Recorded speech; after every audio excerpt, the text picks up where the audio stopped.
वृंदावन चंद्र बिहारी लाल की। श्री कृष्ण कृपा मूर्ति मधुसूदन बापू जी की। श्रील भक्तिपाद प्रभुपाद की। ओम नमो भगवते वासुदेवाय। ओम नमो भगवते वासुदेवाय। ओम नमो भगवते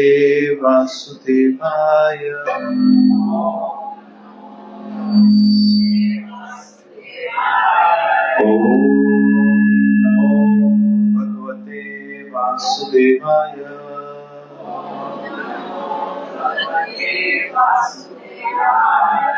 कृष्णाय वासुदेवाय देवकी नंदनाय च नंदगोपकुमाराय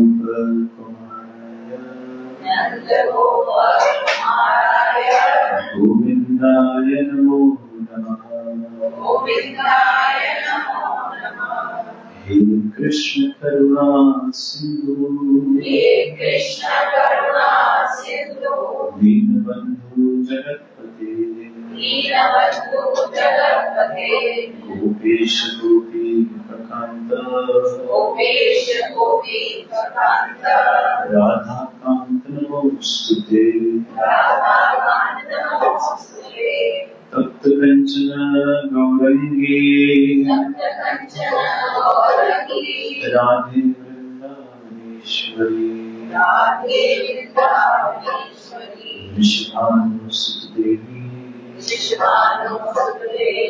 प्रणमामि हरिप्रिय। श्री कृष्ण चैतन्य प्रभु नित्यानंद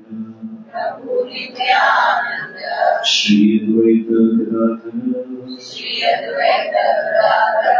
श्रीवासादि गौर भक्तवृंद।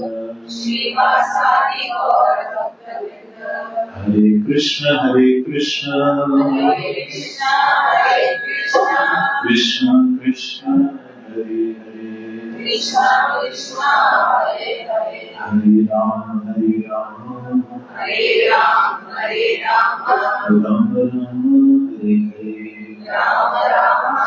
हरे हरे हरे कृष्ण कृष्ण कृष्ण हरे हरे हरे राम राम हरे हरे। हरे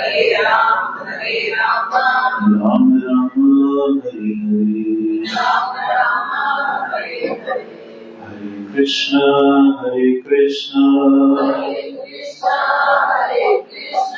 कृष्ण कृष्ण हरे हरे राम राम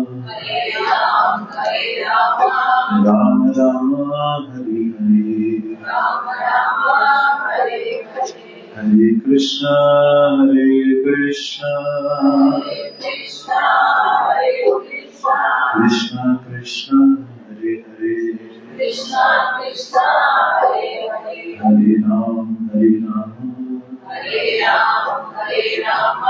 राम हरे।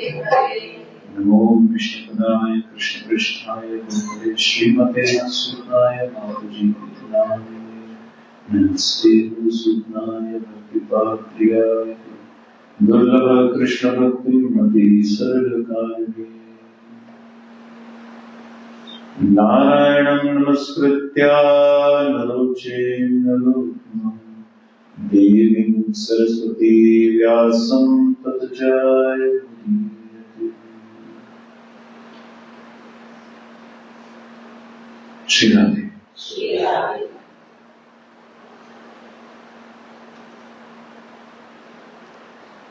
हम सब जानते हैं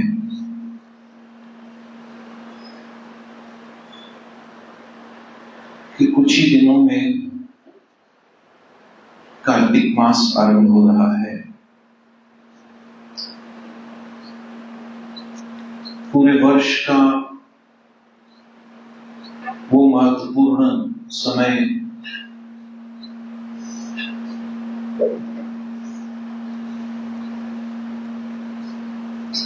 वो पवित्र क्षण जब हम सब ठाकुर जी को दीपदान करते हैं, जिस महीने को स्वयं कृष्ण का नाम दिया गया है दामोदर महीना, अर्थात ये वो पवित्र मास है जिसमें किए हुए पुण्य कई गुना बढ़कर हमें फल प्राप्त करते हैं। और सबसे खुशी की बात या सौभाग्य की बात यह है कि हम सब कार्तिक मास के आरंभ होते ही यहीं इसी स्थान पर इसी संध्या के समय बैठकर भागवत कथा का पाठ करेंगे। मैं नहीं बता सकता कि इस कार्तिक मास में श्रीमद् भागवत महापुराण की कथा सुनने का कितना पुण्य है।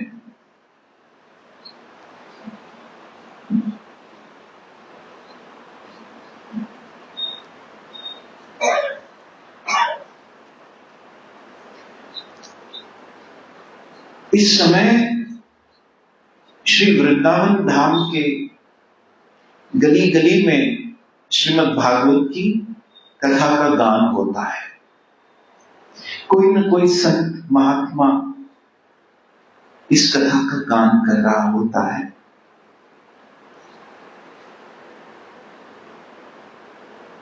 इस महीने में जब हम कोई भी आध्यात्मिक क्रिया करते हैं, जैसे हम भागवत कथा सुनने वाले हैं, तो यदि किसी अन्य महीने में जब हम उसे सुनते हैं तो भागवत कथा अपने आप में तो कृष्ण प्रेम प्रदायिनी है, मोक्ष प्रदायिनी है। यहां तक कि भागवत कथा को कल्पत्रु वृक्ष के समान बताया कि इससे हम सब कुछ पा सकते हैं। ये जो कथा है ये अंत नहीं होती, लेकिन अनंत होती है।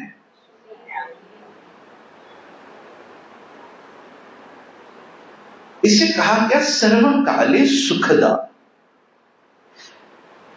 कि ये हर काल, हर क्षण, हर समय सुख प्रदान करती है। लेकिन यदि इसे दामोदर महीने में, कार्तिक मास में जब हम सुनते हैं, तो इसी कथा से जो फल हमें प्राप्त होता है वो 1000 गुना ज्यादा होता है। और ये हम सब के सौभाग्य है कि मुलुंड कॉलोनी की इस गली में, इसी पवित्र स्थान पर आप, मैं, हम सब मिलकर इसी भागवत कथा के गुणगान करें। और क्योंकि मैं ये विचार कर रहा था, क्योंकि सब लोग तो यही हैं जो सुनने वाले हैं और आ जाएंगे पहले दिन,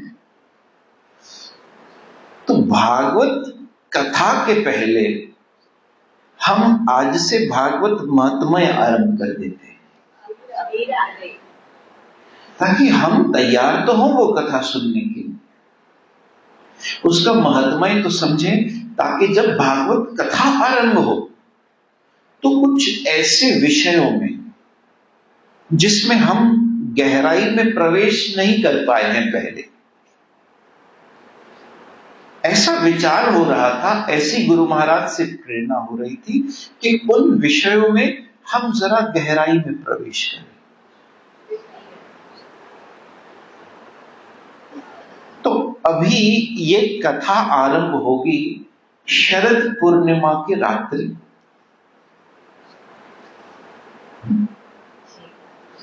शरद पूर्णिमा की रात्रि के लिए जो भागवत में शरद पूर्णिमा की रात्रि का उल्लेख आया है, भगवान पिता रात्रि शरदो फुल्ल मल्लिका, ये रासा पंचाध्याय का श्लोक है। ये शरद पूर्णिमा की रात्रि इतनी पवित्र रात है। इस पूर्णिमा के रात्रि को एक बड़ा ही श्रेष्ठतम, गुह्यतम, महंतम, जिसे रास पंचाध्याय कहते हैं, 5 अध्यायों से बना हुआ ये रासा पंचाध्याय है, वहां इस शरद पूर्णिमा का उल्लेख आया है। और ये फिर हमारे अति सौभाग्य है कि हम उसी रात्रि को इस श्रीमद् भागवत महापुराण की दिव्य कथा का आरंभ करेंगे।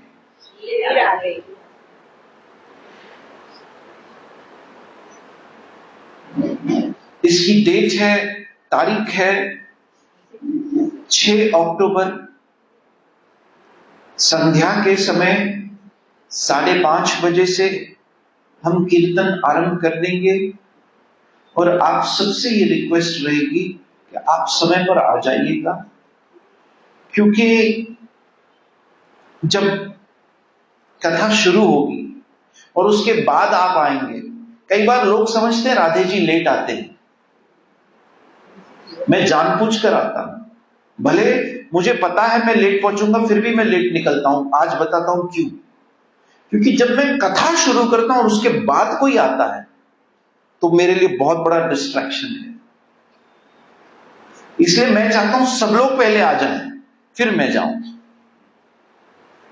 ताकि उसके बाद कम से कम व्याधि हो, कम से कम समस्या हो।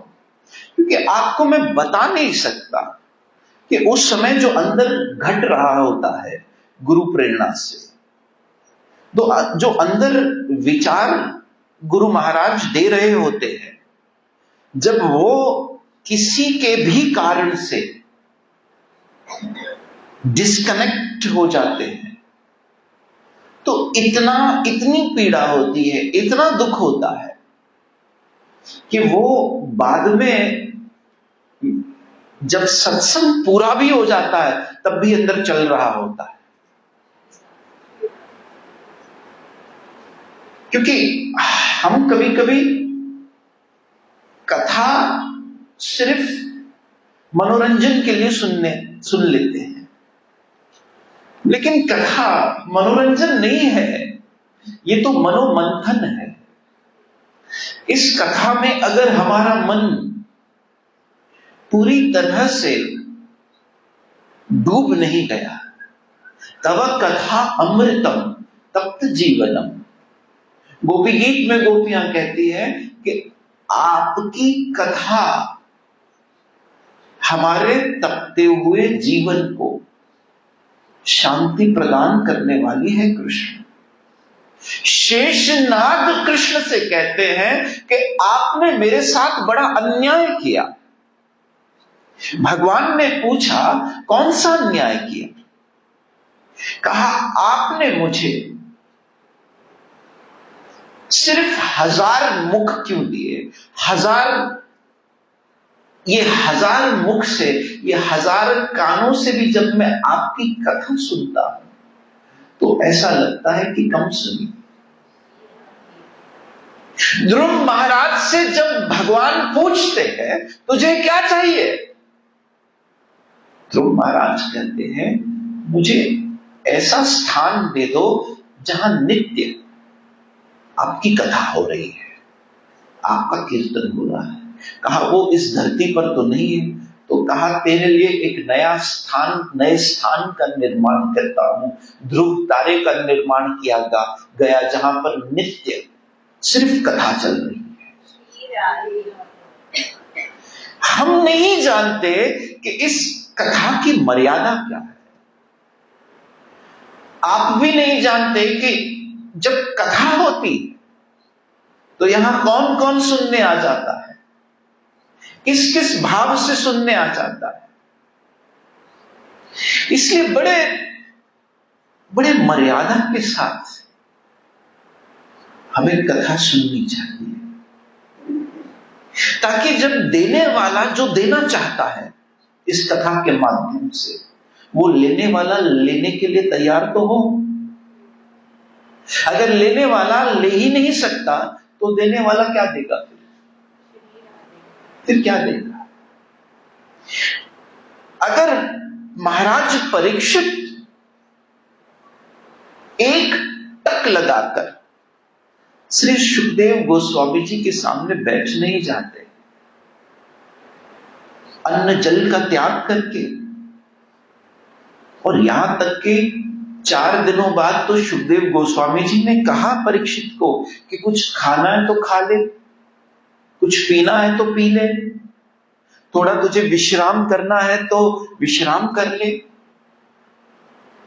लेकिन सुखदेव गोस्वामी महाराज परीक्षित कहते हैं, मैंने अपने जीवन में भंडार खा लिया, बहुत खा लिया, अब तो बस कथा ही मेरी भूख मिटा सकती है। मैंने अपने जीवन में बहुत पी लिया, अब तो कथा ही मेरी प्यास बुझा सकती है। मैंने अपने जीवन में बहुत आराम कर लिया, अब तो ये कथा ही मन को विश्राम दे सकती है। इसलिए आप कहिए,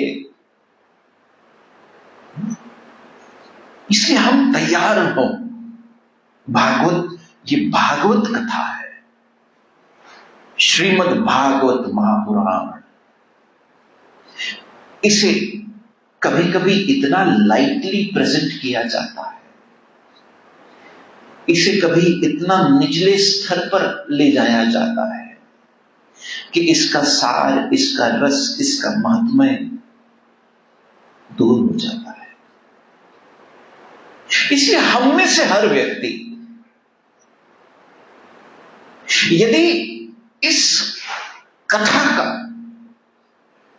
पूरा पूरा लाभ लेना चाहते हैं तो आज का सत्संग ध्यान से सुनिए, क्योंकि वो 7 दिन पहले तो वो शरद पूर्णिमा की रात्रि को आरंभ हो रही है, कार्तिक मास आरंभ हो रहा है, फिर इसी मास में देव उठनी एकादशी आती है। इसमें पहली एकादशी, जो पहली एकादशी आती है वो कब है? एकादशी पहली कब है? 17 को। तो देव उठनी एकादशी आती है, अर्थात जो देवतागण विश्राम कर रहे हैं, शयन कर रहे हैं, वो इस मास में उठते हैं, क्योंकि चतुर्मासी पूरी हो जाती है।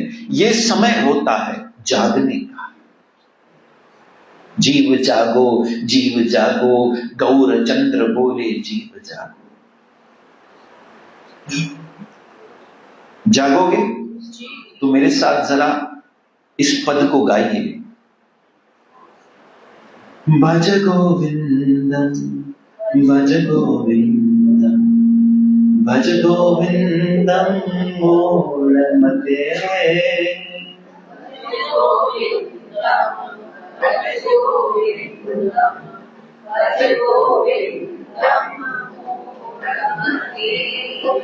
भज गोविंदम, भज गोविंदम, भज गोविंदम मूढ़मते।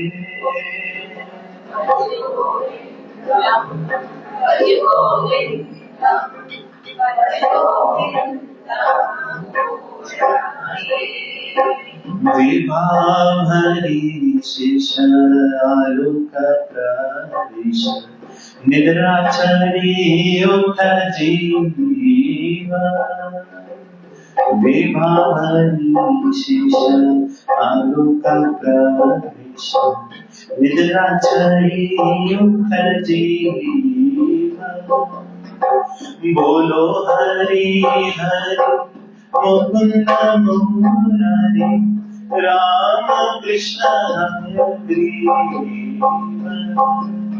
बोलो हरि हरि मुकुंद मुरारी राम कृष्ण हरे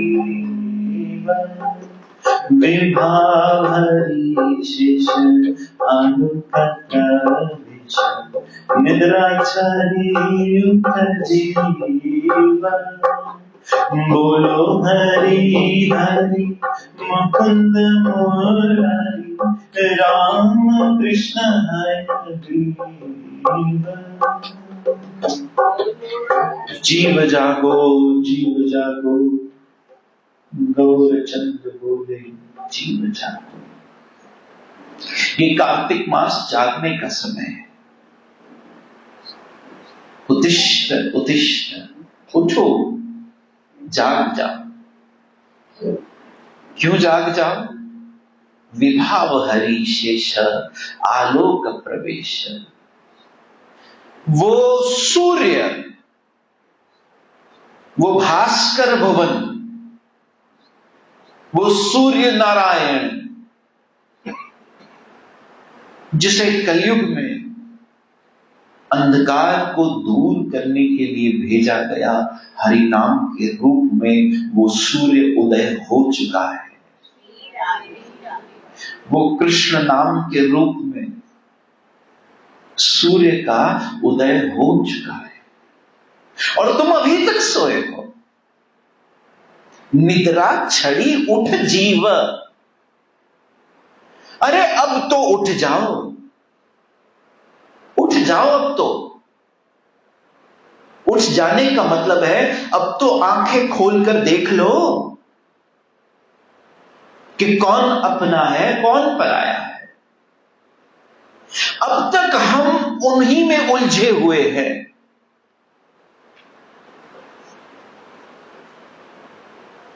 जो हमें इस दुनिया में उलझा के रखना चाहते हैं। किसमें उलझे हुए हम?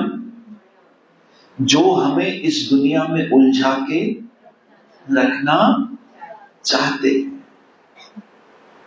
बड़ी सोचने वाली बात है। हम कहते हैं, आप भी विचार कीजिए, हम कहते हैं कि ये मेरा परिवार है। बोलिए, मेरा परिवार है। अब हमने शब्द कौन सा उपयोग किया? मेरा। मेरा परिवार है। बोलो, बोला या नहीं? और उस मेरे परिवार के लिए हमें जो करना है, हम वो सब कुछ करने के लिए तैयार हैं। हमें अच्छा करना है तो अच्छा करेंगे। हमें यदि बुरा करना पड़ा उसके लिए तो बुरा भी कर लेंगे। अब हमने जिस मेरे परिवार के लिए ये सब कुछ किया, मतलब सारे कर्म हमारे जीवन के उनके प्रति समर्पित थे। बोलिए, समर्पित थे या नहीं? किया या नहीं किया? सच बोलना था तो सच भी बोला, झूठ कहीं बोलना पड़ा तो झूठ भी बोला। भाई, बच्चों को पालना है, घर को पालना है। कभी कुछ सही करना पड़ा, कभी कुछ गलत करना पड़ा, कभी जानबूझकर करना पड़ा, कभी अनजाने में करना पड़ा, और शायद अनजाने में कम और जानबूझकर ज्यादा करना पड़ा, लेकिन करना पड़ा उनके लिए, जिससे हमने कहा ये मेरा परिवार है। अब जिसके लिए हमने किया किया किया और कर करके जब उन्हीं किए हुए कर्मों को भोगने का समय आया, तो उस मेरे परिवार के पास जाकर जरा कहिए, बेटा थोड़ी देर मेरे बदले तू हॉस्पिटल के बेड पर लेट जा, थोड़ी देर तू मेरे बदले बीमार हो जा। बेटी मैंने तेरे लिए बहुत कुछ किया, थोड़ी देर ऑक्सीजन का मास्क तू लगा दे, थोड़ा मेरा रोग कोई ले सकता है, कोई हमारी पीड़ा, कोई हमारे वो कर्म जब हम भोगते हैं, उस कर्म के भोगने में कोई हमारा भागीदार हो सकता है? बोलिए। याद रखना, जिस परिवार को हमने कहा मेरा परिवार, वास्तव में वो परिवार मेरा नहीं था, लेकिन वो कर्म मेरे थे। क्योंकि जब उन कर्मों को भोगने का समय आता है, कर्म करने में तो हर कोई साथ होता है, उस योग्य अयोग्य, उस अच्छे बुरे, उस शुभ अशुभ कर्म को आपने किया, उससे जो मलाई मिलेगी वो सब खा जाएंगे, लेकिन जो खाली नारियल बचेगा वो हमारे सर पर ही मारेंगे।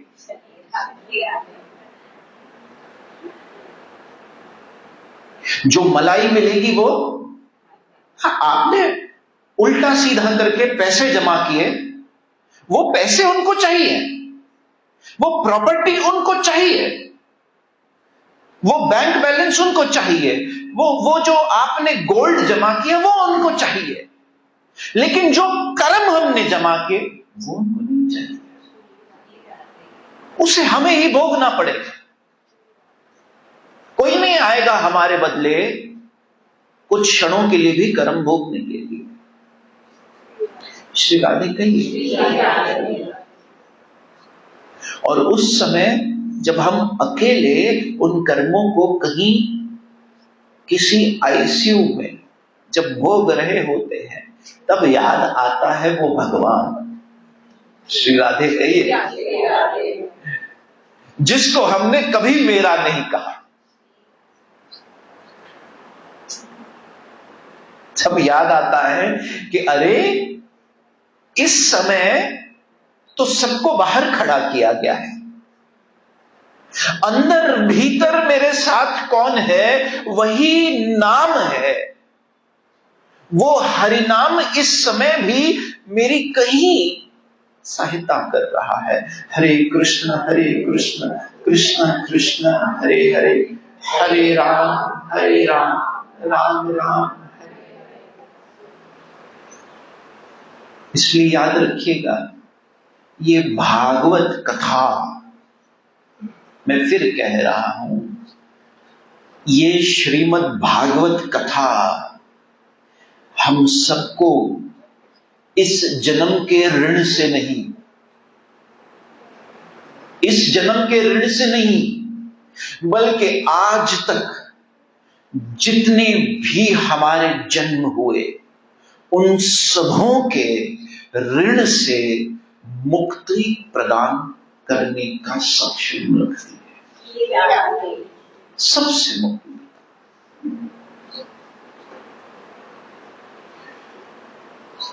जो कर्म हमने दुनिया के लिए किए,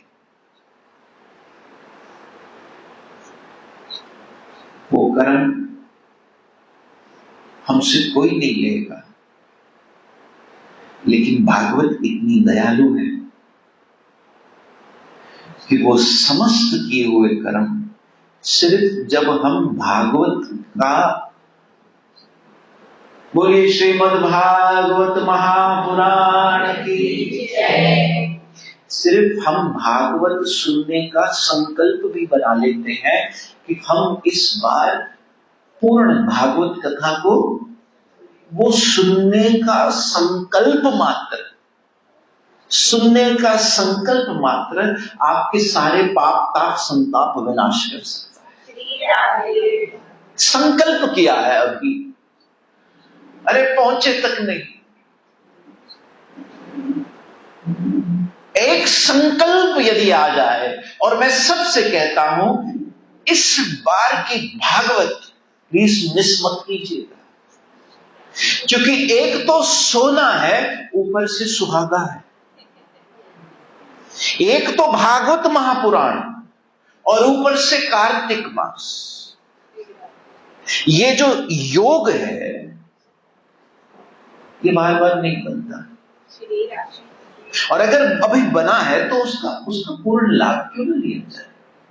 और मैं एक बात कहूं, कभी कोशिश कीजिए, किसी संत के पास जाइए, किसी महात्मा के पास जाइए, कोशिश करके देखिए, और भागवत कथा रखने का योजन प्रयोजन कितना होता है, कितना होता है। और ये तो हम सब साथ में ही है। मुझे कहीं से इनवाइट नहीं करना है, मुझे कहीं से आना नहीं है, मुझे किसी को बुलाना नहीं है।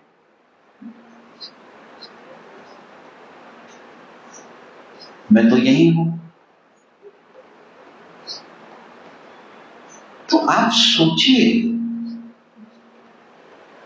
कि ये सब कुछ कितना लाभदायक है, और ये मौका हम सबको मिल रहा है। ये मौका देने वाला वो बैठा है। तो श्रीमद् भागवत महात्म्य हम सब सुनते सुनते सुनते सुनते भागवत कथा में प्रवेश करेंगे। इसलिए आज मैं आपको भागवत महात्म्य की एक छोटी सी कथा सुनाता हूं। क्या आप लोग सुनने के लिए तैयार हैं? हरे कृष्णा हरे कृष्णा कृष्ण कृष्ण हरे हरे हरे राम हरे राम राम राम हरे हरे हरे कृष्णा कृष्ण कृष्ण हरे हरे हरे राम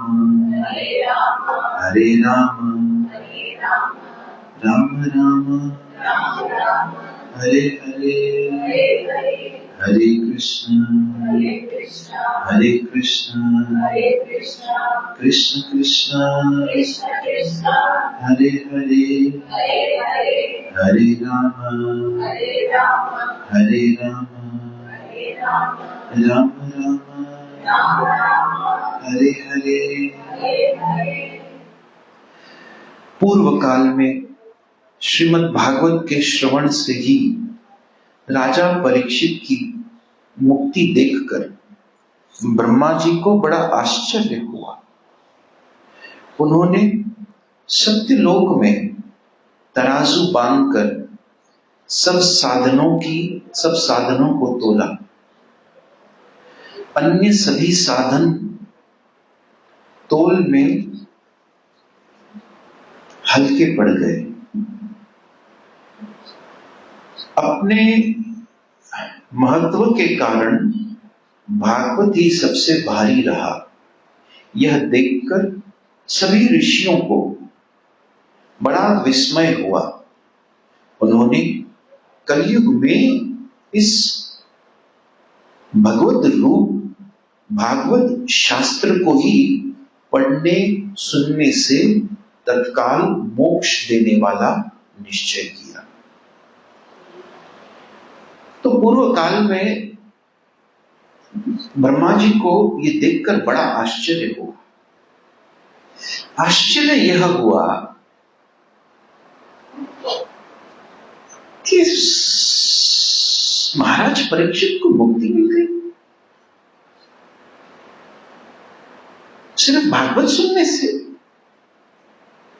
तो उन्होंने क्या किया, ब्रह्मलोक में, सत्यलोक में एक बड़ा तराजू लिया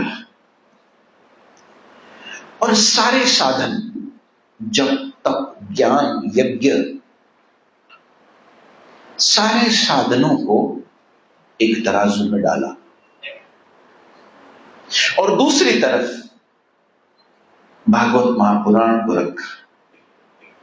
और ब्रह्मा जी देखते हैं कि मात्र भागवत महापुराण जी को एक तरफ रखने से इसका पलड़ा भारी हो गया, बिल्कुल भारी हो गया। और उसी समय जब समस्त ऋषि मुनियों ने ये जाना, ये ज्ञान हुआ कि पूर्ण भागवत महापुराण एकमात्र ऐसा साधन निकल कर आया जो किसी और साधन के समान नहीं है। कई बार हम सब बहुत सारे साधनों का प्रयोग करते रहते हैं, कोशिश करते रहते हैं। कहीं टीवी पर सुन लिया तो हम उस साधन का प्रयोग करना शुरू कर लेते हैं कि अरे आज हमने टीवी पर एक नई बात सुनी, और वो नई बात क्या है वही घिसी पिटी पुराने टोटके कि ये दिन पर ऐसा कर लो, इस दिन पर इसको खाना खिला दो, इस दिन पर इस पर तेल डाल दो। ये वही कर्म कांडीय बातों में, देखिए वेद के 3 विभाजन है, ज्ञान कांड, कर्म कांड और उपासना कांड। कर्म कांड से जब आगे बढ़ते हैं तो ज्ञान कांड आता है, और ज्ञान कांड से जब आगे बढ़ते हैं तो उपासना कांड आता है, और उपासना कांड अर्थात भक्ति। इसे हम इन साधनों में इस तरह उलझे हुए हैं। आज ही मैं देख रहा था कि एक व्यक्ति ने एक एडवर्टाइजमेंट बनाई, और वो एडवर्टाइजमेंट में एक ऐसा डरावनी शक्ल वाला सर बनाया और कहा इसको अपने घर के बाहर टांग दिया जाए, इससे जो बुरी नजर है वो दूर रहेगी। और इस भयानक शक्ल वाली आदमी को बनाया गया है वोल्केनो के पत्थर से। वोल्केनो का पत्थर लेने गए थे ये लोग, ज्वाला जो होता है ज्वालामुखी, उसके पत्थर से बनाया है। इसे घर के बाहर टांग ले। एक बार मैंने ऐसा देखा था तो किसी ने मुझसे पूछा, ये वो अमेरिका से आया था तो उसको पता नहीं था ये क्या है, यहाँ क्या चलता है। तो मैंने कहा ये जो इस घर में रहता है ना उसकी शक्ल है। उसने अपना ही फोटो लगाया है। कोई कहता है कि घर के बाहर नाल लगा दो घोड़े की, उससे क्या होगा, दुख जो है वो दूर हो जाएंगे। अब बेचारे घोड़े के खुद के पैर में 4 नाल होती है, इतना चाबुक खाता है, इतनी मार खाता है, उसके सर से तो नहीं हटी बुरी नजर, लाते घूसे खाता है। फिर हम कहते हैं अपने कार में वो लगा दो, नींबू और मिर्ची। अब किसी ने अगर गलती से भी अपने घर के बाहर नींबू पाया, अब हुआ क्या, एक स्विगी वाला डिलीवरी करने आया भाजियां घर में ऑर्डर की थी बहू ने, आजकल कौन जाता है लेने, तो उसने इंस्टामार्ट से सब्जियां ऑर्डर की, स्विगी वाला डिलीवरी करा था तो एक नींबू गिर गया। सुबह सास ने दरवाजा खोला और देखा मेरे घर के बाहर नींबू है। उसी समय अपने पति से कहा कि हमारी बहू जादू तो ना कर रही है, हे जादू नहीं करे। अरे नींबू ही तो गिरा है, उठाओ, काटो, सलाद में निचोड़ो और खा लो। ऐसा क्या है नींबू और मिर्ची में जो हम इतना भ्रमित हो जाते हैं?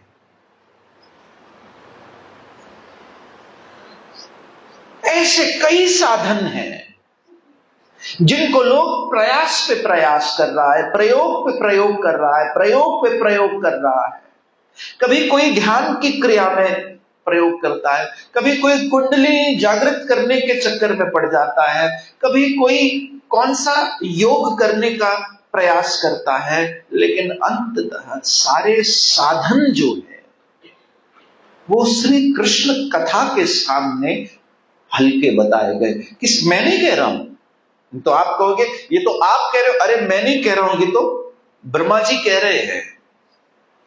ये तो अभी आपके सामने भागवत महत्मय में जो पद्म पुराण में आती है, भागवत महत्मय भागवत में नहीं आती, भागवत महत्मय पद्म पुराण में आती है, जो शिवजी मां पार्वती को सुना रहे हैं। क्योंकि शिवजी इस श्रीमद् भागवत महापुराण के सबसे प्रथम वक्ता है और मां भगवती इस भागवत महापुराण की प्रथम श्रोता है। सबसे पहली भागवत शिवजी ने की और पार्वती जी ने यह भागवत सुनी थी। इसलिए कितना कितना महत्वपूर्ण विषय आरंभ हो चुका है इस भागवत महात्म्य का।